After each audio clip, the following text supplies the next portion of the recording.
ನಮಸ್ಕಾರಗಳು. ನಾಗರತ್ನ, ರಾಜ್ಯಾಧ್ಯಕ್ಷೆ, ರೈತ ಸಂಘ. ಏನು ಮೊನ್ನೆ ನಮ್ಮ ಕುಮಾರಸ್ವಾಮಿ ಅವರು ತುರುವೇಕೆರೆಯಲ್ಲಿ ಮಾತಾಡಿದಾರಲ್ಲ, ಹೆಣ್ಣುಮಕ್ಳ ಬಗ್ಗೆ, ಬಿಟ್ಟಿ ಭಾಗ್ಯದ ಬಗ್ಗೆ ಮಾತಾಡಿ ಮತ್ತೆ ಅದೇ ಸಂದರ್ಭದಲ್ಲಿ ಹೆಣ್ಣುಮಕ್ಳು ದಾರಿ ತಪ್ತಾ ಇದ್ದಾರೆ, ನಮ್ಮ ಗ್ರಾಮೀಣ ಪ್ರದೇಶ ಹೆಣ್ಣುಮಕ್ಳು ದಾರಿ ತಪ್ತಾ ಇದ್ದಾರೆ ಅಂತ ಹೇಳಿದಾರಲ್ಲ, ಇದು ಎಷ್ಟು ಅವಮಾನಕಾರಿ. ಹೆಣ್ಣು ಮಕ್ಕಳ ಸಂಸಾರ ಒಡೆಯುವಂಥ ಕೆಲಸ ಮಾಡ್ತಾ ಇದ್ದಾರೆ ನಮ್ಮ ಕುಮಾರಸ್ವಾಮಿ ಅವರು.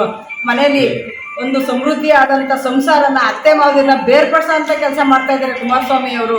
ಈ ಹಿಂದೆ ಕೂಡ ಅವರು ಮಂಡ್ಯದಲ್ಲಿ ಕೂಡ ಸುಮಲತಾ ಬಗ್ಗೆ, ರೇವಣ್ಣವ್ರು ಕೂಡ ಇದೇ ರೀತಿ ಗಂಡ ಸತ್ತ ಮುಂದೆ ರಾಜ್ಯ ಆಳಕ್ಕಾಗುತ್ತಾ ಅಂತ ಒಂದು ಹಠ ಮಾಡಿದ್ರು. ಅಲ್ಲೂ ಕೂಡ ಅವರು ಹತ್ರ ಆದರು.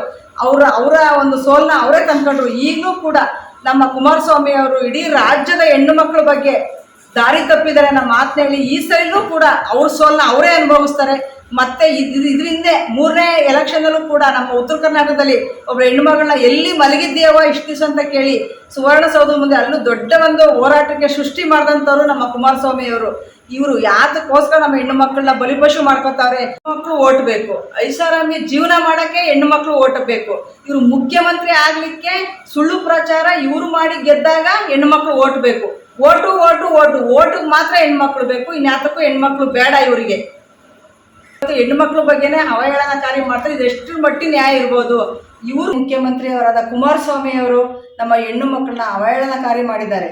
ಏನು ಅಂದರೆ, ನಮ್ಮ ಗ್ರಾಮೀಣ ಪ್ರದೇಶದ ಹೆಣ್ಣು ಮಕ್ಕಳು ದಾರಿ ತಪ್ಪುತ್ತಿದ್ದಾರೆ. ಯಾವ ರೀತಿಯಾಗಿ ದಾರಿ ತಪ್ಪುತ್ತಾ ಇದ್ದಾರೆ ಅಂತ ಅವ್ರು ಹೇಳಿದ್ದಾರೆ ಅಂದರೆ, ಏನು ಕಾಂಗ್ರೆಸ್ ಸರ್ಕಾರದಿಂದ ಕೊಡ್ತಾ ಇದ್ದಾರಲ್ಲ ನಮಗೆ ಭಾಗ್ಯಗಳು, ಆ ಭಾಗ್ಯಗಳ ಬಗ್ಗೆ ಹೊಟ್ಟೆ ಉರಿ ಪಟ್ಟು ಇವರು ನಮ್ಮನ್ನ ಗ್ರಾಮೀಣ ಪ್ರದೇಶ ಹೆಣ್ಣು ಮಕ್ಕಳು ದಾರಿ ತಪ್ತಾ ಇದ್ದಾರೆ ಅಂತ ಅವಹೇಳನಕಾರಿ ಮಾಡಿದ್ದಾರೆ. ಇದು ತುಂಬ ಖಂಡನೀಯ. ತುಂಬ ಹೆಣ್ಣು ಮಕ್ಕಳನ್ನ ಅವಮಾನ ಮಾಡೋ ರೀತಿಯಲ್ಲಿ ನಮ್ಮ ಕುಮಾರಸ್ವಾಮಿ ಅವರು ಮಾತಾಡ್ತಾ ಇದ್ದಾರೆ. ನಮ್ಮ ಹೆಣ್ಣು ಮಕ್ಕಳ ವಿರುದ್ಧ ಎತ್ಕಟ್ಟಿ ಅವರ ಸಂಸಾರನ ಒಡೆಯುವಂಥ ಕೆಲಸ ಮಾಡ್ತಾ ಇದ್ದಾರೆ. ಈಗ ದಾರಿ ತಪ್ತಾ ಇದ್ದಾರೆ ಅಂತ ಅಂದರೆ, ಮನೆಯಲ್ಲಿ ಗಂಡಂದಿರು ತುಂಬ ಕುಟುಂಬಗಳು ಇರ್ತವೆ, ಅವರಲ್ಲಿ ಅಭಿಪ್ರಾಯ ಮೂಡಿಸೋ ರೀತಿ ನಮ್ಮನ್ನ ಮಾತಾಡ್ತಾ ಇದ್ದಾರೆ. ಆದ್ರಿಂದ ಇದ್ರ ಬಗ್ಗೆ ನಾವು ಉಗ್ರ ಹೋರಾಟ ಮಾಡಬೇಕು ಅಂತ ನಾನು ಈ ಮುಖ ಕೇಳ್ಕೊತೀನಿ. ಮತ್ತೆ ದಾರಿ ತಪ್ತಾ ಇರೋರು ನಾವು ಗ್ರಾಮೀಣ ಹೆಣ್ಣು ಮಕ್ಕಳಲ್ಲ, ನಿಜವಾಗಿಯೂ ದಾರಿ ತಪ್ತಾ ಇರೋರು ಕುಮಾರಸ್ವಾಮಿ ಅವರೇ.